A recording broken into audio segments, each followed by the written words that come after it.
오늘 말씀은 사도행전 7장 9절부터 보겠습니다. 예, 구약의 예표는 부싯돌로 칼을 만들어서 할례를 향하기 때문에 예수 그리스도의 흔적을 갖고 있는 거죠. 그리고 이 할례의 의도는 영적 전쟁을 하는 거예요. 말씀의 검으로. 예, 그래서 그런 흔적을 예표를 갖고 있는 거죠. 할례가. 그런데 신약에 오면서 말 그대로 예수 그리스도가 이제 본격적으로 등장했기 때문에 사도 바울의 고백처럼 내가 예수 그리스도의 흔적을 가졌다. 내가 그리스도의 흔적을 가지고 있다. 그래서 나를 괴롭게 하지 마라. 그런 이야기를 하는 것처럼 우리도 이렇게 할례를 받고 출발하는 그런 상황에 대해 이렇게 볼 수가 있습니다. 예, 사도행전 7장 9절에 보면은 요셉이 등장하게 되는데 여러 조상이 요셉을 시기하여 애굽에 팔았더니 하나님이 그와 함께 계셔. 예, 요셉을 시기하여 이제 열심을 낸다 이런데 그 시므이가 옥수수 나달이라는 뜻인데 그 옥수수 나달만큼의 믿음이 다윗은 예루살렘의 믿음을 갖고 있는데 다윗을 비방하는 것을 주저하지 않았다. 이런 상황이다라는 거죠. 그래서 요셉의 형제들, 우리 여러 조상은 요셉보다는 믿음이 떨어지는 상황인데 본인들이 요셉보다 더 우선한다라고 생각되어지는 그 믿음의 자산이 있는 것으로, 그래서 사두개인이 초록 식물이다라고 누차 계속 말씀을 드렸는데 창세기에서 초록 식물의 기본 어구는 텅 비었다, 헛되다, 아무것도 아니다 이런 뜻과 연결이 되거든요. 그래서 여기서 이제 시기하다라는 것도 믿음이 전혀 없다라는 게 아니라 시므이처럼 옥수수 나달만큼의 믿음이 있다라는 거예요. 그런 것들이 소모당이 사람 잡는 꼴이 돼서 그 약간의 믿음으로 더 공격 세력으로 나타나는 그런 상황이죠. 그래서 사두개파와 바리새인들이 예수님을 십자가에 못 박는 그런 사태가 벌어지는 것처럼 여기서도 요셉을 시기하여 이들이 열심을 냈다라는 거예요. 그래서 애굽에 팔았는데 애굽에 팔려지는 그 구도가 뭐냐면 이스라엘과 미디안 상인한테 의해서 팔렸다 이러거든요. 그 얘기는 뭐냐면 이스라엘적 신앙관과 미디안적 신앙관에 의해서 요셉이 추락됐다는 거예요. 형들의 그 신앙관과 어우러지는 전체적인 거에서 이스라엘은 애국적인 그 하갈의 세력이 동원되고 미디안은 사단 나라의 애굽의 선한 개념이 동원되는 거죠. 이러한 것 속에서 팔렸다라는 거예요. 그것이 더 부각되어지는 상황으로 미혹이 됐다라는 거죠, 요셉이. 그래서 팔렸다. 그래서 요셉이 애굽의 전체 가날에 갇힌 그런 상태가 된 거죠. 요셉도 애굽에 갇혔다 이렇게 볼 수가 있는 거죠. 그래서 그 애굽이 전체가 하나님의 나라가 아니다라는 것을 깨어나는 것으로 세겜 땅에 이제 요셉의 무덤이 장사되어지는 것으로 결론은 나지만 실상 그 이상을 알지 못하는 상태로 요셉은 끝난다라는 거예요. 그래서 요셉이 애굽으로 내려간다. 그런데 주님은 이 요셉을 애굽으로 판 것을 먼저 보낸 거, 그러니까 선교사를 먼저 파송하는 것 같은 그런 구도다라고도 볼 수가 있어요. 왜냐하면 애굽에는 복음이 없기 때문에 가나안적 신앙관이 애굽으로 내려가면서 복음이 드러나는 상황이 됐다는 거예요. 그래서 우리 조상들이 요셉에 의해서 애굽에 내려와서 애굽 사람들한테 보이게 됐다. 이것이 그 빛의 세력으로 인해서 드러나게 됐다는 거예요, 복음이. 그러니까 우리가 선교사가 파송이 되면은 어느 미얀마나 캄보디아나 이런 데로 파송이 됐으면 거기는 애굽이잖아요, 말 그대로. 그런데 여기 복음을 갖고 있는 사람이 가게 되는 거잖아요. 어떻게 보면 그런 상황처럼 보일 수도 있는 거죠. 그런데 일단 여기서 요셉은 이스마엘과 그 미디안 상인한테 팔렸기 때문에 그 미혹의 세력을 부정할 수는 없다라고 볼 수가 있다라는 거죠. 그래서 요셉은 세겜 땅에 그 장지가 장사되었기 때문에 세겜 땅이 은 100 주고 샀다라고 딱 그렇게 되어 있기 때문에 이 요셉은 애굽 전체 가날이 믿음의 자산이다 이렇게 볼 수가 있습니다. 밑에서 다시 설명을 드리겠지만, 그래서 모든 환난에서 건져내사 애굽왕 바로 앞에서 은총과 지혜를 주심에 바로가 그를 애굽과 자기 온 집의 통치자로 세웠다. 그래서 이 모든 환난은 뭐냐면 이 세상을 살아가는데 나타나는 모든 여러 가지 환란의 내용을 말하는 건데, 예, 그래서 이 그 환란의 내용이 그 상처받고 고난받는, 예, 그리고 핍박을 받거나 고통을 당하거나 눌림을 당하는, 우리 문화와 전통에서 눌림을 당하잖아요.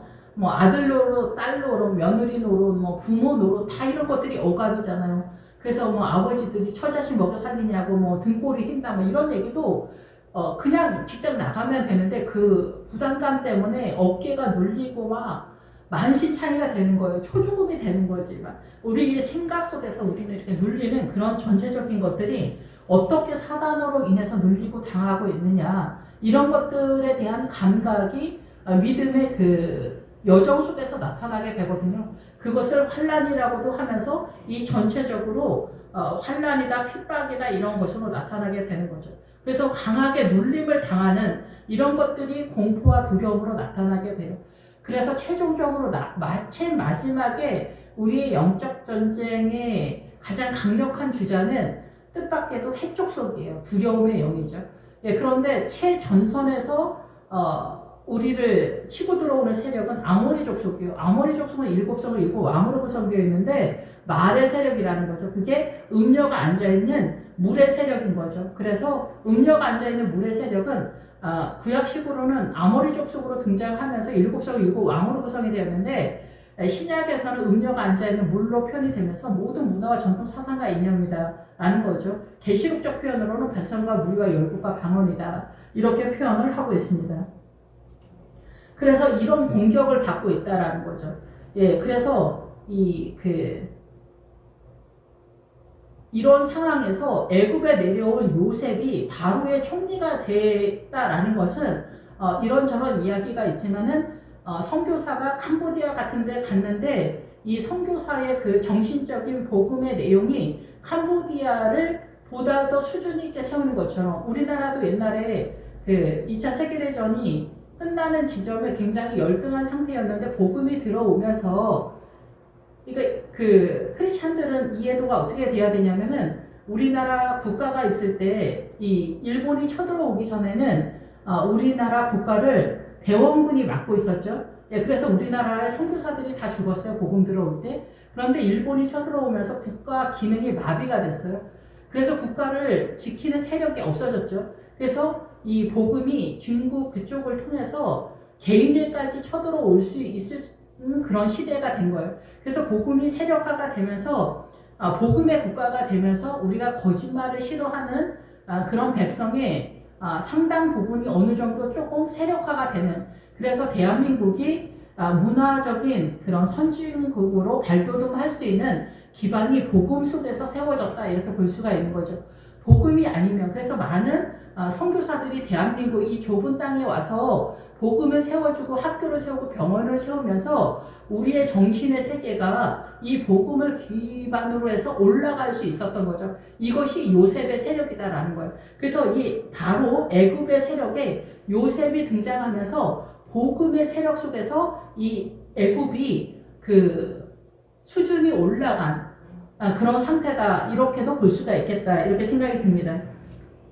그게 왜 그렇게 되냐, 온 집의 통치자로 세웠다 이렇게 설명을 하고 있는 거죠. 요셉의 세력이 통치자로 세워지는 구도를 잡는다. 그때 애국과 가나안 온 땅에 흉년이 들어 큰 환란이 있었다. 우리 조상들이 양식이 없었다.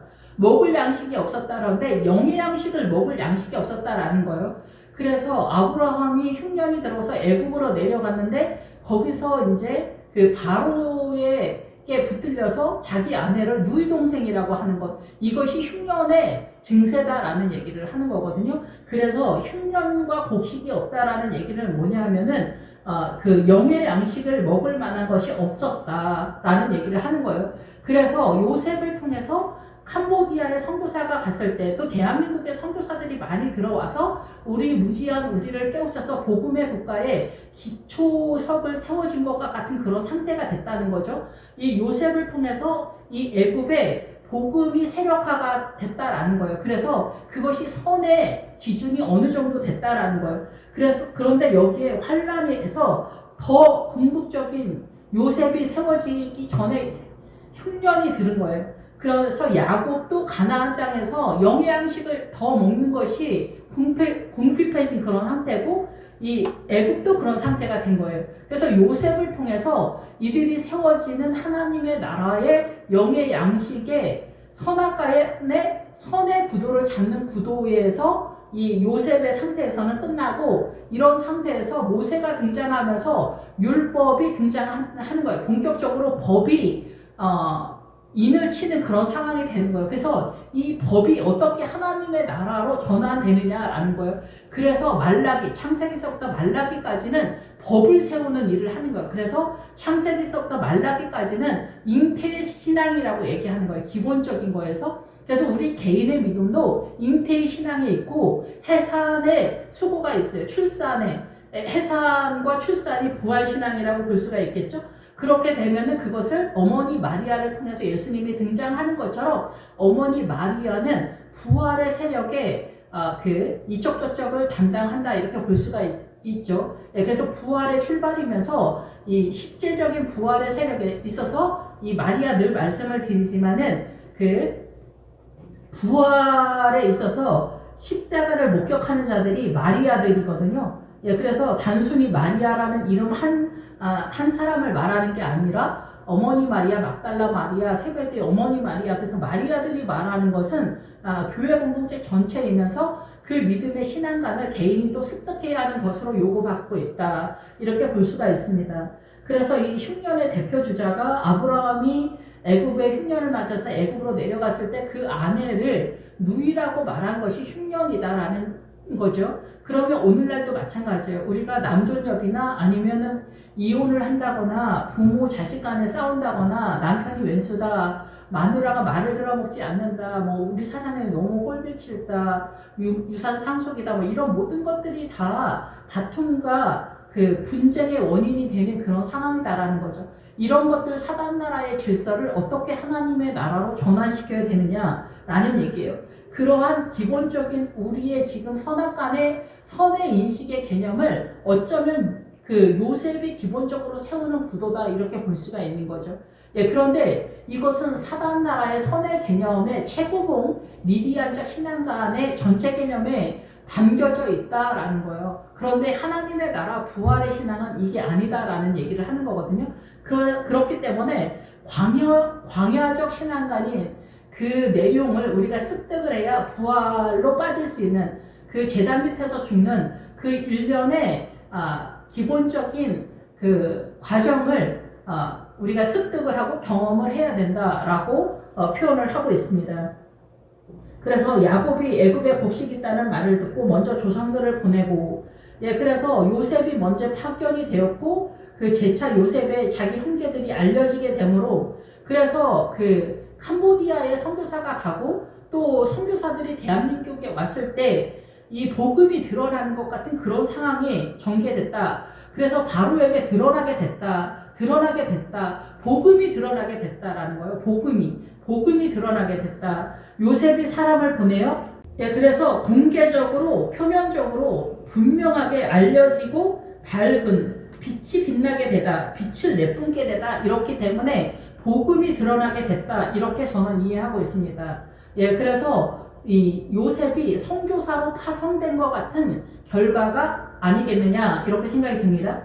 그래서 요셉이 사람을 보내요. 그의 아버지 야곱과 온 친족 75사람을 청하였더니 14절에 그래서 지금 이 구도는 애굽의 복음이 드러나게 되어지는 상황과 주님이 이 이방인 전체를 살리고자 하는 기본 문을 열었다가 다시금 본 고향으로 돌아가는 그런 구도로서 복음을 설명하고 있다. 이렇게 볼 수가 있습니다.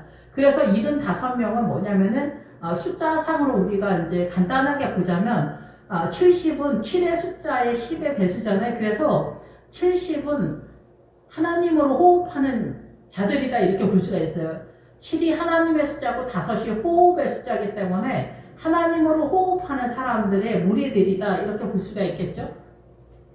그래서 이 무리들이 믿음의 정도의 차이는 좀 있지만 야곱의 12아들의 믿음의 유형 속에서 애굽에서 복음을 증명하고 드러내는 빛의 세력을 전파하는 사람들이다 이렇게 보는 거죠.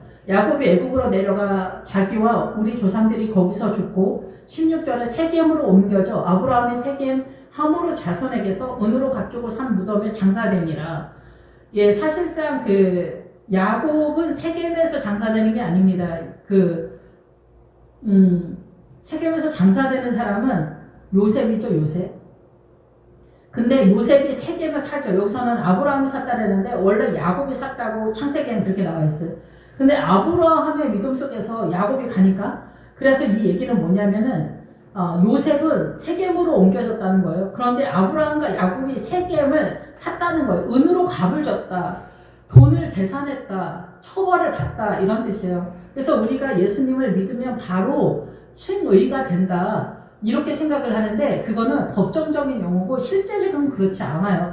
그게 왜 그러냐면 여기서도 나오고 실제로 우리도 마찬가지지만은 여기서 은으로 값주고 그 값을 지불했다고 하잖아요. 우리도 우리의 계산은 물론 아니지만은 이 광야를 지나면서 좁은 길을 통해서 생명의 길을 가는 것을 값을 주고 샀다, 이렇게 얘기하는 거예요. 하나님의 나라를. 그래서 이 구원의 길을 가는 것에 있어서 광야를 통해서 제단 밑에서 죽고 부활의 구도를 잡는 것을, 그 은은 구원관을 얘기하고 금은 믿음관을 얘기하는 거예요. 그래서 이 은에 대한, 구원을 받는 것에 대한 값을 지불했다, 이런 뜻이에요. 이 여기에서. 그래서 이 사도행전에서도 그 아나니아 사피라에서도 마찬가지, 그 소유를 샀다, 뭐 이런 얘기들이 다 값을 주고, 그래서 이 값을 지불했다라는 거예요. 그 믿음의 자산을 자기가 확보한 것만큼 소유다라는 거죠. 아나니아와 사피라는 밭을 팔아서 반을 주고 반을 자기가 숨긴 게 아니라 바나바가 밭을 팔아서 주님께 드렸고, 아나니아와 사피라는 소유를 팔아서 숨겼다는 거예요. 다 내지 않고. 이거는 앞에서도 계속 말씀을 드렸지만 광야적 신앙관을 그대로 숨기고 있었다라는 거예요. 육적인 사고를 그대로 가지고 있었다, 이 얘기를 하는 거죠. 그래서 여기서도 세겜으로 옮겨가, 세겜은 등에 짐을 지다라는 거예요. 그래서 세겜까지 도착하면은, 세겜에는 부활로 빠지는 이 경계성이라고 이제 볼 수가 있거든요. 그래서 이 세겜은 우리가 인간의 짐을 지고 가는 힘겨움과 버거움이다, 이렇게. 그래서 세겜에 아비 하몰이 등장하게 되는 거예요. 그래서 하몰은 그 나귀를 타다라는 거예요. 나귀는 사람을 나귀로 표현하는 것 같아요. 그래서 나귀가 부풀어 오르다, 이런 그 누룩의 세력으로 존재하고 있는 그런 세력이라고 보는 거예요. 부패한 존재. 예, 그래서 부패한 우리가, 우리 스스로가 부패해서 많은 환란을 우리 스스로가 끌어당기죠. 그러면서 세겜 땅에서 이 세상을 살아가는 짐이 혹독해지는 거예요. 사단의 통치권 속에서. 우리가 그것을 부르고 있다라는 걸 잘 모르죠. 예, 그래서 여기서 은으로 값주고 샀다. 은으로 값주고 샀다는 거는 이 광야적 개념을 다 경험해서 빠져나가는 구도를 잡는 거예요. 그래서 이 좁은 길, 생명의 길에서 빠져나가게 되었다. 산 무덤에 장사되었다. 이렇게 얘기를 하고 있는 거죠. 그래서 여기가 요단강 이쪽 저쪽인 것 같은 그런 상황이다라는 거예요. 그래서 여기는 모세의 율법이 일단은 지도의 역할을 하기 시작하는 모세의 등장으로 다시 설명을 하게 되는 거죠. 하나님이 아브라함에 약속하신 때가 가까우에 이스라엘 백성이 애굽에서 번성하여 많아졌더니 요셉을 알지 못하는 생금이 애굽 왕위에 오르매 그가 우리 족속에게 교활한 방법을 써서 조상들을 괴롭게 하여 그 어린 아이들을 내버려 살지 못하게 하려 할세. 예, 그래서 이 400년 동안 갇히게 되는 그런 상태가 되는 거죠. 그래서 이 400이라고 하는 숫자는 우리가 사단 나라로 갇히기에 너무나 완벽한 숫자를 얘기하는 거예요. 400의 숫자는, 예, 사람의 숫자가 그 400을 넘어가지 못하는데, 너희가 자세히 보라 계시록에 그러면 666이라고 하잖아요. 우리는 6에 의해서, 사단에 의해서 존재하기 때문에 666으로 표현하는 거지 666은 아니고 사단으로도 400까지 완벽하게 세포 하나하나까지 사단으로 존재하는 어떤 세력에 대한 얘기를 하고 있는 거예요. 예, 그래서 요셉을 알지 못하는 새 임금이 애굽 왕위에 올랐다라는 거죠. 그래서 이 새로운 임금은 이제 요셉의 세력을 부인하는 세력이다 이렇게 볼 수가 있죠. 그래서 요셉의 세력이 이제 애굽 전체에 일반화가 되면서 이 요셉의 세력을 뛰어넘는 사단의 미혹이 보다 더 강력하게 공격해 들어오는 세력이 됐다. 그것이 사상과 이념이고 강도가 혁명가라는 뜻이죠. 그래서 음료가 앉아있는 물은 백성과 무리와 열국과 방언이다. 그래서 문화와 전통 사상과 이념이다라는 거예요. 그러니까 이 세상에서 떠돌아다니는 모든 문화와 전통 사상과 이념이 강도의 세력 속에서 나타나는 거고 훨씬 더 고급하면 고급할수록 더 강력한 사단의 세력이다. 그래서 오른편 강도, 왼편 강도 얘기하는 거예요. 오른편 강도는 명예와 권위 자리고 좌편 강도는 번영과 성공의 자리예요. 이 두 세력이 얼마나 고급하고 우리가 우러러 보는 영광의 존재들이잖아요. 이러한 세력들도 강도의 세력으로 우리의 사고를 훔쳐가는 것으로 존재하고 있다라는 거죠. 예, 그래서 그가 우리 족속에게 교활한 방법을 써서 우리 조상들을 괴롭게 하여 그 어린 아이들을 내외로 살지 못하게 하려 할세. 그래서 사단의 세력이 이제 그 세임금의 세력 속에서 사단의 새로운 통치권 속에서 다름 속에서 이제 조상들을 괴롭게 하는, 그래서 요셉의 믿음의 신앙과는 갇혀버리게 된 거예요. 사단이 더 새 임금, 새로운 다양성으로 또다시 공격력을 강하게 한 거예요. 그러니까 그 시대마다 사단의 동원령이 있어요. 그러면은 이 복음이 있을 때 무슬림이 쳐들어오죠. 무슬림이 쳐들어왔을 때 무슬림으로 가. 그때 민주주의가 쳐들어와. 그러면은 민주주의가 굉장히 좋아 보여. 그럼 민주주의로 넘어가. 근데 또 올라가더니 교회 공동체가 또 타락하더니 마리아가 등장을 해. 그러니까 마리아가 되게 괜찮아 보여, 있어 보여. 그러니까 미혹이 돼. 그 시대마다 사단은 그 다른 무기를 가지고 쳐들어오는 거예요. 그러더니 성자까지 가. 예, 그러더니 이제 개신교에서는 WCC까지 가. 그러더니 지금은 이제 사회주의가 또 등판을 해. 지금 현재 최고의 사단의 공격력은 사회주의. 그래서 각 나라마다 모든 전 세계 나라의 민주당의 이름으로 지금 사단의 공격력이 사회주의다. 민주당의 이름으로 사회주의가 공격해 들어오는. 그래서 백성 하나하나까지 다 복지로 책임지는 것 같은 그들의 그 감언이설이 어때요?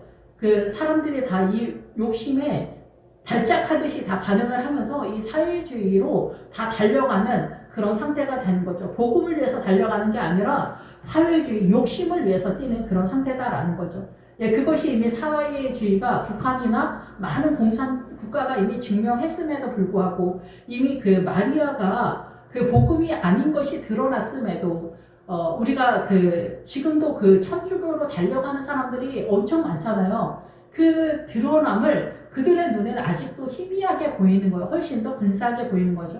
예, 근데 사회주의도 마찬가지예요. 이미 검증이 됐는데도 불구하고 미혹이 돼서 민주당으로 달려가는 많은 사람들이 얼마나 미혹을 당하고 있는가라는 것에 대한 증명이다라는 얘기죠. 예. 이미 사회주의는 100년 전부터 공격력이 들어왔는데 아직도 그 공격력에 있어서 우리가 수없이 많은 사람들이 미혹이 되고 있는 현실이 아니겠느냐 이렇게 볼 수가 있는 거죠. 그래서 새 임금은 사단의 또 다른 공격력이다 이렇게요. 마리아가 등장하고 성자가 등장하고 뭐 무슬림이 등장하는 뭐 이런 상황으로 사회주의가 등판하는 시대마다 새로운 그 사상과 이념이 등판하는 그런 상황이다라는 거예요. 그래서 계시록의 황충은 그 현재 시점에 최고의 정점을 달리는 그 사상과 이념의 공격력이다 그런 뜻이거든요. 그래서 여기도 마찬가지예요. 여기도 새 임금은 그 사단 나라의 새로운 공격력이다 이렇게 볼 수가 있는 거죠.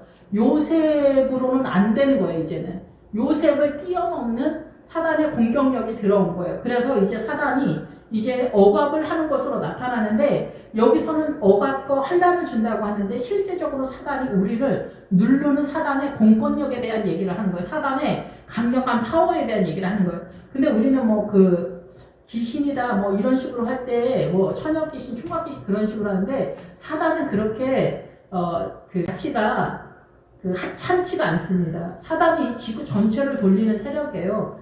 예, 그래서 사단은 어마어마한 존재예요. 이 열방 전체를 통치하니까 이 지구 전체를 관할하는 존재라는 거죠. 그들이 어떻게 존재를 하고 있는지 일단 문자적으로 주님이 설명을 하고 있는 거예요. 그래서 이제는 요셉으로는 안 통하는 시대가 됐다라는 거예요. 초대교회에서 조금 더 이제 넘어가서 다양하게 사단이 또 무슬림으로 한번 건드려봤더니 다 넘어가. 마리아로 건드려봤더니 다 넘어가. 성자로 건드렸는데도 넘어가. 이런 지경에 이르렀다 얘기예요. 그런데도 지금도 그 천주교로 뛰는 사람들이 어마어마하게 많다라는 얘기를 하는 거예요. 그리고 지금도 무슬림으로 들어가는 사람이 또 얼마나 많습니까? 이러한 지경에 있다라는 거죠. 그런 중에 또 새로운 신무기가 지금 사회주의다 이렇게 보는 거다라는 얘기를 하는 거예요. 근데 사회주의도 이미 100년 전서부터 출시된 신무기다라는 거죠. 그런데 지금도 그것이 너무나 잘 통하는 그런 시대에 있다라는 거죠.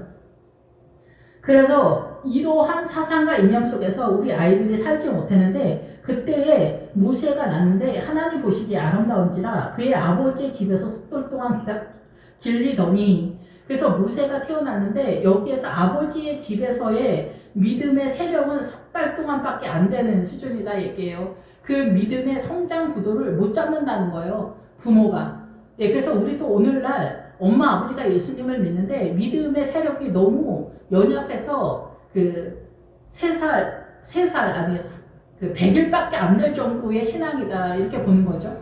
야이로의 딸이 13세에 죽었다라는 것처럼 어느 지점에 어린아이의 지점에서 믿음이 성장을 멈췄다 이런 식인데 여기는 100일 됐는데 끝났다 얘기를 하는 거예요. 100일 그 다음부터는 사단나라의 문화와 전통, 사상과 이념 속에 노출돼서 그 정신의 세계 속에서 가고 있다. 오늘날 교회 집사님들이 이 공부 때문에 난리법석이고 학원 때문에 난리법석이죠. 그렇게 하지 말라는 것이 아니라 교회 활동보다는 그 학원이나 이런 거에 더 매진하게 되어지는 열정을 품고 있는 마음을 다스리는 그러한 것들에 대한 이야기를 한다 이렇게 볼 수가 있습니다. 그래서 여기서 버려진 후에 아름다운 아이다. 하나님 보시기에 하나님의 나라의 속성을 갖고 있다 이렇게 볼 수가 있는 아이죠. 그래서 아름답다라고 하는 것은 우리가 볼 때 잘생겼다, 미녀다 그런 차원이 아니라 그 영적인 아우라에 대한 얘기를 하는 거예요. 하나님의 나라로 녹아지는 그 분포도가 그 하나님의 나라의 영적인 느낌적인 느낌을 얘기를 하는 거거든요. 그냥 뭐 하여튼 그렇습니다. 그래서 버려진 후에 바로의 딸이 그를 데려다가 자기 아들로 기르매. 그래서 바로의 딸은 뭐냐면은 바로의 세력이 이 세상에서 절대 권력인데 바로의 딸의 권력이기 때문에 이 사단 나라로 좀 더 열성이다 이렇게 볼 수가 있고 열등하다. 그럼 하나님의 나라로 우성적이다 이렇게 볼 수는 있죠. 보편적인 상황에서는 그런 상황에서 아들로 그 아들의 바로의 딸의 아들의 세력의 안으로 들어가는 세력이다. 그렇게 양육이 됐다 이렇게 얘기를 하는 거예요. 그래서 이 모세는 크리스찬인데 그 하나님의 나라의 사람 같아 보이다. 어려서부터 좀 남달라 보인다. 뭐 이런 식으로 이해할 수 있죠. 주일학교에서도 애기들이 주일학교 아이들이 남다른 주일학교 아이들이 있거든요. 어마어마한 아이들도 있어요.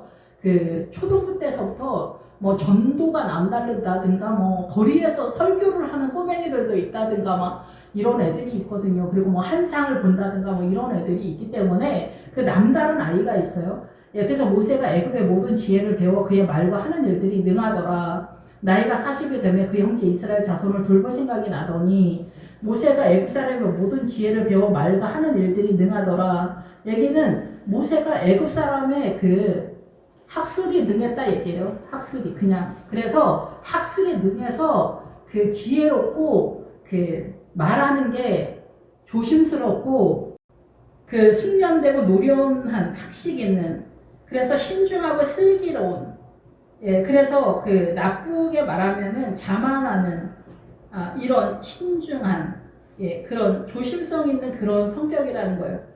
그래서 그 행경학하고 연결이 돼서 그 마음의 중심이 그렇다라는 거예요. 그러니까 우리가 볼 때 보기에 흠모할 만한 우리 인간적으로 보기에 흠모할 만한 신사 같은 어떤 똑똑하고 잘 나가는 어떤 아저씨 같은 느낌 같은 아우라라고 볼 수가 있죠. 매우 보기 좋은 목사님 정도 되는 분위기라고 볼 수가 있겠죠. 그래서 이 목사님이 최선을 다해서 목회를 했는데 나가 떨어졌다 이 얘기를 하는 거예요. 다 아시는 얘기지만은 그래서 모든 그런 하는 일들이 능하더라. 나이가 40이 되면 형제 이스라엘 자손을 돌볼 생각이 나더니 돌볼 생각, 그래서 찾다, 전망하다. 그래서 그 주의 형제들에 대해서 이 복음의 세력이 이미 있는 상태예요, 여기서. 그래서 주의 형제들을, 그러니까 모세가 따로 아예 살고 있었다 그 얘기가 아니라, 이제 본격적으로 그 목양에 대한 그 믿음이 생겨난다, 이렇게 볼 수가 있는 거예요. 목양에 대한 생각이. 그래서, 이제 40이 돼서, 나이 40이 되면은 철이 나는 것 같은 그런 상황이 된 거죠. 그래서 한 사람이 원통한 일 당하를 보고 보호하여 압제받는 자를 위하여 원수를 갚아 애국 사람을 쳐 죽이니라. 24절에. 그래서 이 목양을 하는데 원통한 일 당한, 부정하고 공의롭지 못한 일을 하는 것들에 대한 판단, 그래서 압제를 당한다. 사람들이 눌리는 그런 가난한 자들의 눌림당하는 것을 보고 원수를 갚아서 애국 사람을 쳐 죽이다. 그래서 애국 사람을 쳐 죽여서 뭐 살인을 한다 이런 개념이 아니에요. 여기에서는 우리가 보통 그런 식으로 개념을 잡았는데 이 사람을 쳐 죽이는 그런 게 아니라 푸시를 한다라는 거죠. 그래서 그는 그의 형제들이 하나님께서 자기의 손을 통하여 구원해 주시는 것을 깨달으리라고 생각하였으나 그들이 깨닫지 못하였더라. 이튿날 이스라엘 사람끼리 싸울 때에 모세가 와서 화해시키려 하여 이르되 너희는 형제인데 어찌 서로 해치느냐 하니 그 동물을 해치는 사람이 모세를 밀어들여 이르되 너는 누가 너를 관리와 재판장으로 우리에 세웠냐? 네가 어제는 애국 사람을 죽이는 것 같이 또 나를 죽이려고 하냐? 이렇게 얘기를 하는 거예요. 이 얘기는 뭐냐면은 그 원통함을 당하는 어떤 부당한 일을 당하는 가난한 어떤 사람들을 위해서 이 모세가 그렇게 하면 안 된다라고 애국 사람을, 그러니까 믿음이 약한 사람을 애국 사람이라고 하는 거죠. 믿음이 약한 사람들에게 뭐라고 하는 거예요. 그렇게 얘기를 하면은 그 형제들이 그 하나님께서 자기 손을 들어서 목사님이 그렇게 말하면은 사람들이 들을 거라고 생각했다는 거예요. 자기 손을 통해서 사람들이 말을 들을 거다. 구원해 주시는 것이 여기서 하나님의 구원이 아니라 여기는 모세의 구원이에요. 모세의 그 권위에서 나오는 그 선동이라고 볼 수가 있겠죠. 깨달으리라고 생각하였다. 자기는 그들이 근데 이해하거나 경건하게 움직이지 않았다라는 얘기예요. 그래서 이 얘기는 뭐냐면은 우리가 이혼을 하려고 해. 그러면 이혼하지 마세요. 집사님, 이혼은 하나님의 뜻이 아닙니다. 그렇게 하면 목사님이 그런데 잘 안 됩니다. 근데 한 번 더 얘기하고 또 한 번 얘기해. 목사님 진짜 왜 이러세요?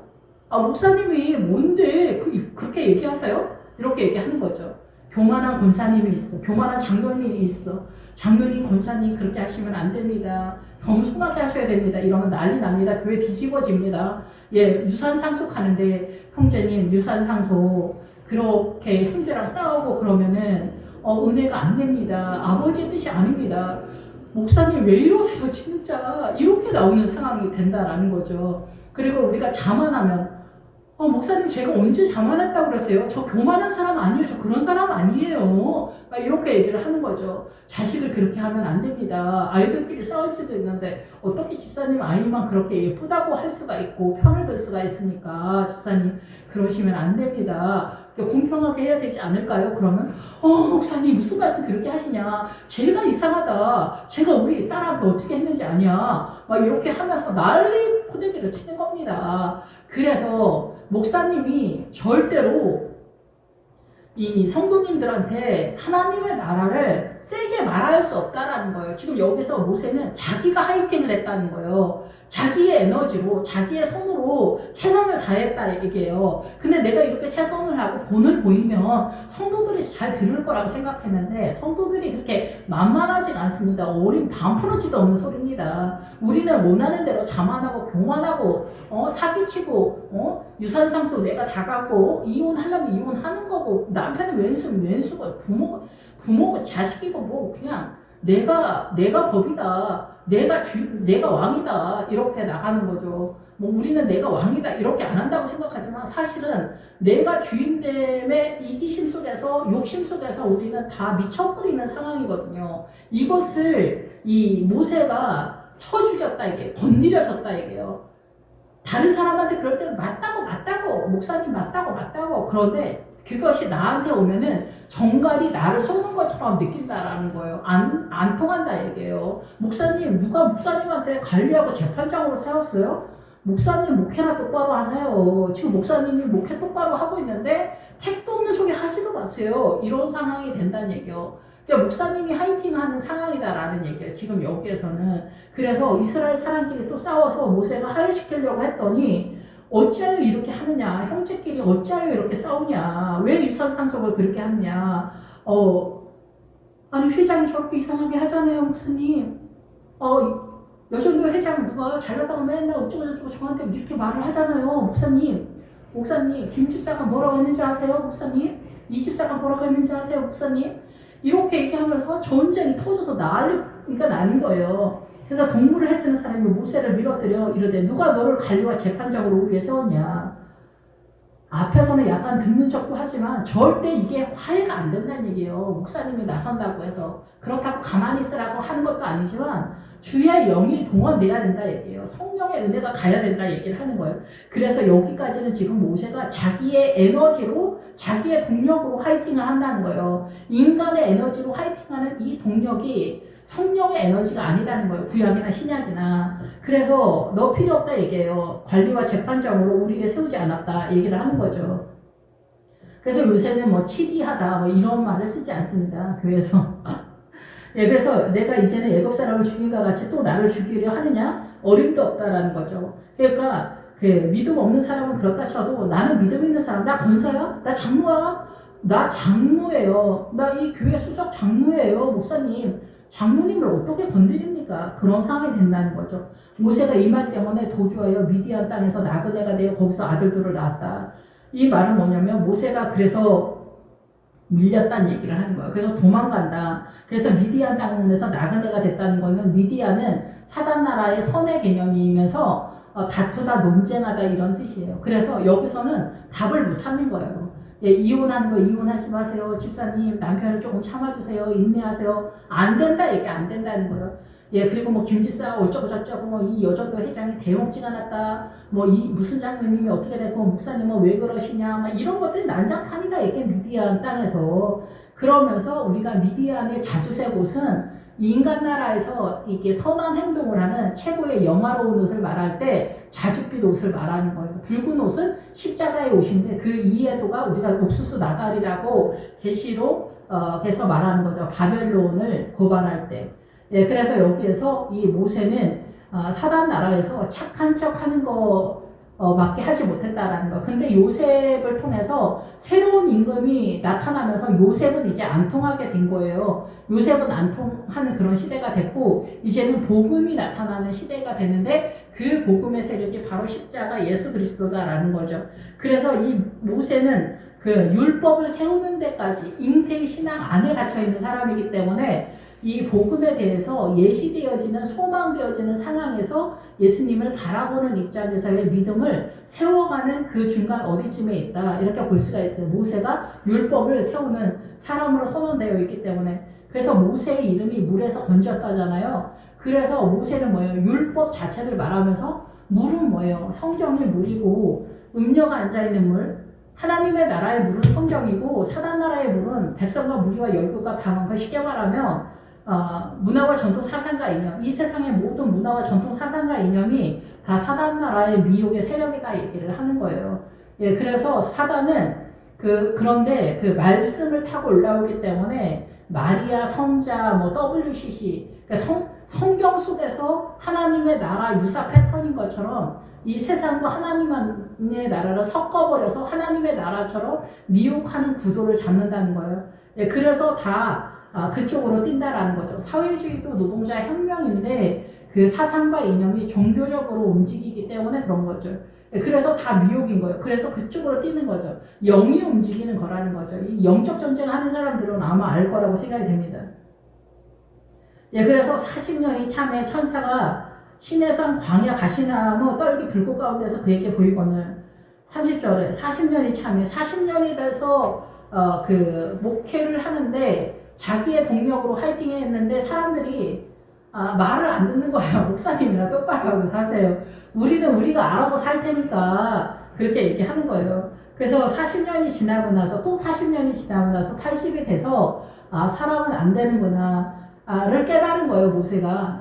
그거를 얘기하는 거예요. 40년, 80년이 돼서 그래서 주님의 영으로만 가능하다. 그래서 주님은 기본적으로 우리한테 40년 광야를 원하는데 그 광야의 결론의 값은 뭐냐? 사람의 에너지로 사람의 동력으로 안 된다라는 것을 항복하는 게 이 광야의 믿음의 최종 결과물이에요. 그것으로 내가 죽고 예수로 사는 거예요. 내가 죽어야 부활로 사는 거예요. 그래서 이 광야 전체에 나로서 되지 않는다. 나로서 하나님의 의에 이르지 못한다는 전체적인 믿음의 자산을 확보해야만 내가 죽게 되고 부활로 빠지는 출발이 된다라는 거죠. 예, 그래서 여기서 40년이 또 찼어. 그래서 천사가 신의 산 광야, 이 광야, 지금 광야에서 가시나무 떨기 불꽃 가운데, 가시나무 떨기 불꽃 가운데는 이게 모세 자체를 말한다고 볼 수가 있어요. 그러니까 모세가 광야에서 이 자기의 동력으로 최선을 할 때 날마다 얼마나 힘들겠어요. 모세 목사님이. 그런데 본인이 가시나무 떨기 불꽃 가운데 있다라고 생각을 못 하는 거예요. 여기에서 어떤 현상으로 표현을 하고 있지만 이것이 우리 안에 하나님의 역사하는 현상이다. 이렇게 볼 수가 있어요. 그래서 여기서 가시나무 떨기 불꽃 가운데는 모세 자신한테 주님이 불로서 역사하는 사건이 아니겠냐. 저는 그렇게 이해가 됩니다. 그래서 가시나무는 지금 모세의 상태를 얘기하는 거예요. 상태. 예수님이 포도나무라고 하잖아요. 석류나무, 무화과나무 뭐 이런 게 있잖아요. 그래서 성도들도 그런 상태를 얘기하는 거예요. 그래서 포도나무에는 예수님의 생명의 그 흐름이 흘러가는 거예요. 무화과 나무도 마찬가지예요. 벌레가 없는 무화과 열매의 그 믿음의 내용이 흘러가는 거예요. 아버지의 그 성정이 자식한테 흘러가는 거예요. 어머니의 성정이 자식한테 흘러가는 거예요. 이거 도둑질할 수 없는 거라는 거죠. 그래서 이런 상태에서 그 나무는 그 존재에 대한 거를 얘기하는 거고 그게 흘러가는 거라는 거예요. 그래서 자식을 변화시키기 원하면은 여러분 자신이 엄마랑 아빠가 믿음으로 전환이 돼요. 전환이 돼야 돼요. 아빠도 엄마도 믿음이 전환이 돼야 이 생명력이 흘러가는 구도를 잡는다라는 거죠. 그거에 대한 이해도가 더 있어야 된다는 거예요. 외형적인 것이 아니라 내용적으로 들어오기 위해서는 광야 40년이 헤매는 것을 누구에게나 다 허락된다라고 해야 되나? 다 경험해야 된다라는 거죠. 그렇게 됐을 때 입찬 소리를 이제 안 하게 되면서 내가 가시나무 떨기 불꽃 가운데 이 내가 얼마나 보잘것없는 나무인가, 쓸만한 나무가 아니다라는, 그리고 가시가 많은 나무다라는 것을 아는 거죠. 그것이 이제 불꽃 가운데서 보이거든. 모세가 그 광경을 보고 놀랍게 여기 알아보려고 가까이 가니 주의 소리가 있어. 그래서 모세가 그 광경을 보고 놀랍게 여기 알아보려고 가까이 간다는 게 뭐냐면은 마음이 그렇다는 거예요. 마음이 가까이 간다는 거예요. 예수님이 어떤 분인가 알려고 가까이 간다 얘기를 하는 거예요. 영적 전쟁에 대한 얘기를 하는 거예요. 그것이 광야에서 나타나는 현상이다라는 거죠. 그러니까 이 모세의 구도에서 볼 때는 모세가 최선을 다해서 자기 동력으로 화이팅을 하고 성도들을 어떻게 하려고 할 때 되도 않는 얘기다라는 얘기고, 거기서 지쳐 자빠지는 상황이 될 때, 나가 떨어지는 상황이 될 때 그 가시나무 떨기 불꽃 가운데 주의 영이 임하면서 오직 주의 영으로만 가능하다라는 것에 대한 선언을 하는 거고, 그것에 대한 목격과 경험이 이 모세 속에 나타나고 저에게도 또 여러분에게도 동일하게 나타나게 되면서 이제 나의 동력이 아니라 예수 그리스도의 동력으로만, 성령님의 인도하심과 성령님의 은혜로만 가능하다라는 것에 대한 그 확인하는 지점이 된다는 거예요. 이것이 이제 내 그 존재의 일반화가 돼야 되는 거죠. 예, 이러한 것들이 모세나 지금 현재 우리가 하나님의 나라를 따라가는 구도나 같은 패턴이다 이렇게 볼 수가 있습니다. 나는 내 조상이 하나님, 즉 아브라함과 이삭과 야곱의 하나님이다 하신데 모세가 무서워 감히 바라보지 못하더라.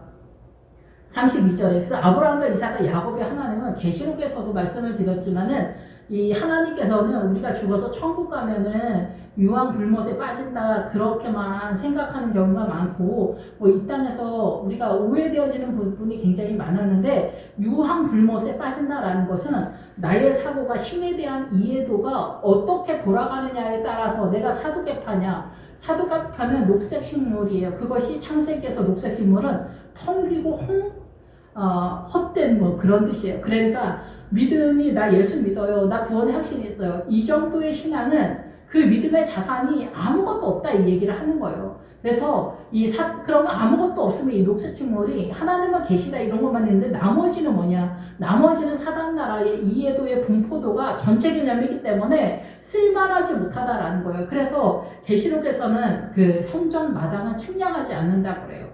그 42달 동안. 왜 그래? 42달이 맴이라고 진리의 샘에 도달하기까지예요. 그러니까 42달이 아니라 내가 예수님에 대한 이해도가 진리를 어느 정도 아는 그 상태에 이를 때까지 너는 측량의 대상이 안 된다는 얘기를 하는 거예요. 그래서 지성소 안에 들어가려면 이 성령님과 말씀과 이 기도의 세력이 같이 삼박자가 맞아 떨어질 때 우리가 지성소에 들어가는 구도를 잡는다 이렇게 보잖아요. 그래서 이러한 그 기본적인 습관이 여러분에게 있어야 된다라고 볼 수가 있겠죠.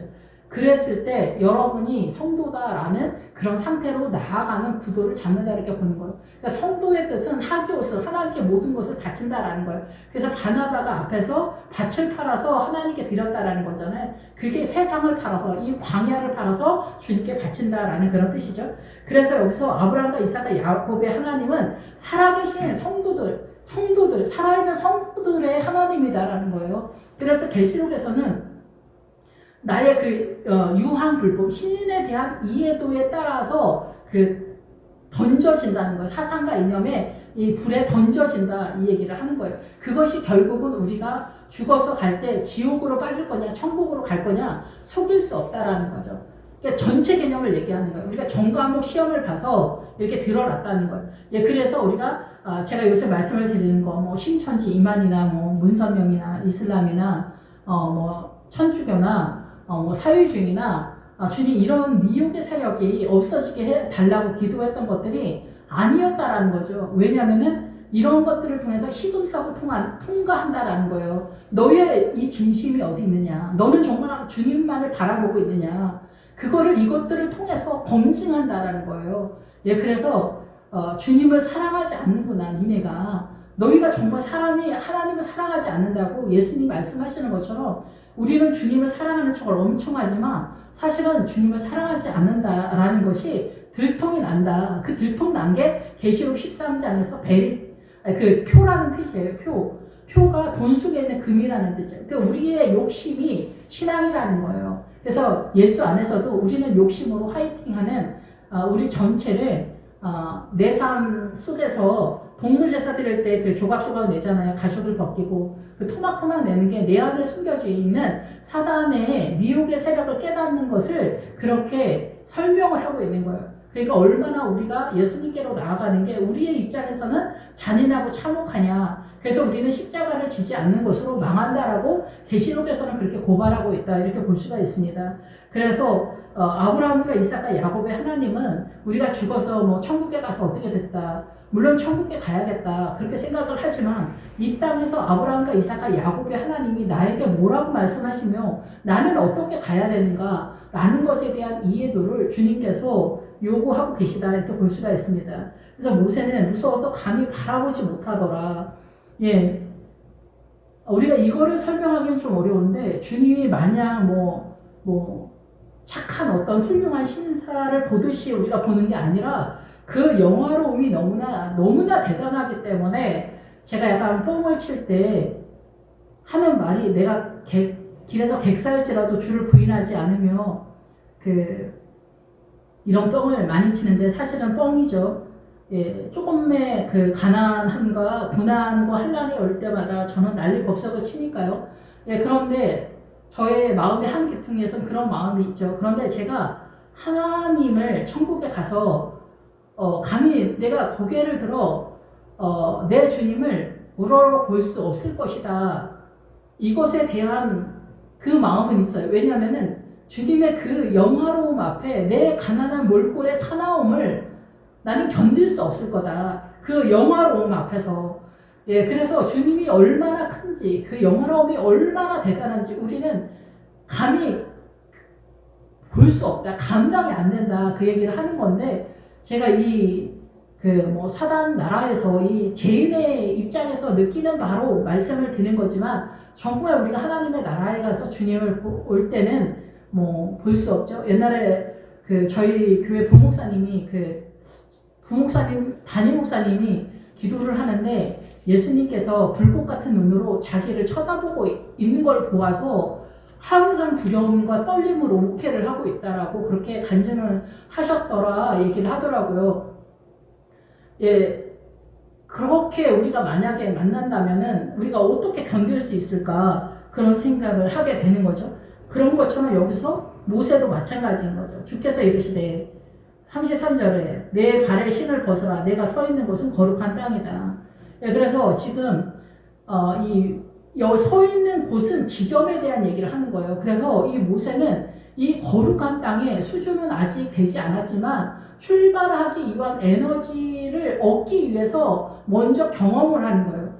그 영적 전쟁하시는 분들은 아마 다 아실 텐데 주님이 먼저 예시로 네가 이렇게 하고 이렇게 해라. 너는 이렇게 될 거다. 이런 것들이 나타날 때가 있거든요. 근데 실상 나에게 그 평안이 아직 나타나지 않았는데 나 아직 너무나 힘들고 슬픔과 탄식 속에 있는데 주님은 너에게 내가 이미 평안을 줬다 이렇게 얘기하면 주님 왜 사기를 치시냐 왜 내게 평안이 없냐 제가 그럴 때가 있거든요. 주님은 그 길로 네가 올 거기 때문이다 라는 거죠. 그런 것처럼 이런 류의 말씀을 저에게 되게 많이 하셨던 것 같아요. 근데 저는 늘 초라하고 가난하고 몰골이 사나운 저 자신의 몰골에 지치거든요. 근데 어쨌든 주님은 항상 이렇게 내가 서 있는 곳은 거룩한 땅인데 너 여기로 올 거야 이 얘기를 하는 거예요. 모세에게. 그러면서 너의 신을 벗어라 얘기하는 거죠. 이 신은 뭐냐면 신은 믿음의 행보를 하기 위해서 신는 신발이잖아요. 샌들이라고도 하지만은 우리가 샌들은 이렇게 끈으로 묶여 있잖아요. 그래서 우리가 이 예수님의 복음을 만나기 전에는 묶여 있는 상태다라는 거예요. 믿음의 행보가. 그래서 벗으라고 얘기하는 거예요. 그거를. 그래서 여기서 노젓는 거를 얘기하거든요. 그래서 그 세례 요한의 입장에서는 부하로 얘기하는 거예요. 노젓는 사람 부하. 나는 그것도 감당할 수 없다. 노젓는 사람으로도 감당할 수 없다. 노젓는 사람은 그러니까 제일 하나님의 나라에서 하위층에 있는 일을 하는 사람이라고 볼 수 있어요. 근데 물론 중요하고 훌륭하신 분들이에요. 예, 그런데 이 노젓는 것은 주님께서 영적인 흐름보다는 육적인 패턴에서 선언하는 바가 없지 않다 이렇게 볼 수가 있죠. 그래서 세례 요한도 나는 신들매 들기도 감당할 수 없다 이 얘기를 하는 거예요. 그래서 여기서 신을 벗어라 하는 것은 묶여진 그 신을 벗게 해주겠다 이 얘기를 하는 거예요. 그리고 지금 여기 네가 있는 지점은 거룩한 곳이다 얘기를 하는 거죠. 그래서 그때 올 때는 너는 이 신을 풀고 그냥 단순한 그 율법적 신앙관에 있는 것이 아니라 하나님의 나라의 복음의 자유의 세계 속으로 그 목적하는 예시되어지는 그 믿음의 지점으로 오게 될 거다. 그래서 모세는 가나안에 진입하지는 못하지만은 영의 세계 속에서 그 율법을 세우는 데까지 영의 세력으로 존재했던 아들이었다라는 거죠. 예, 그 율법의 세계에 있었지만 복음을 위해서 율법을 세우는 지점에 있었다라는 얘기를 하는 거예요. 우리는 복음의 세력, 예수 그리스도 안에서 출발하고 예수 그리스도를 향해 가는 거죠. 부활을 향해 가는 거죠. 그러니까 이방인들은 부활하신 예수님 때문에 부활하신 예수님을 향하여 뛰지만 이방인들이 누구나 다 부활의 신앙에 도달하는 것은 아닙니다. 우리는 사도 바울처럼 어찌하든지 부활에 이르려 하는 그 노중에 누구나 다 있는 상황이다. 이렇게 보시면 됩니다. 오늘 여기까지 하겠습니다. 할렐루야. 주님 감사합니다. 주님의 선하심과 은혜로 함께 하시고 이 모세의 가는 길이 곧 우리의 가는 길이며 이 모세의 끝자락보다 더 멀리 더 높이 더 넓이 가나안 땅에서 하나님의 이름을 찬양하는 그 자리까지 달려가는 저희들 될 수 있도록 주님 축복하여 주시고 저희들의 가난함과 비루함을 불쌍히 여겨 주시옵소서. 예수님의 이름으로 기도했습니다.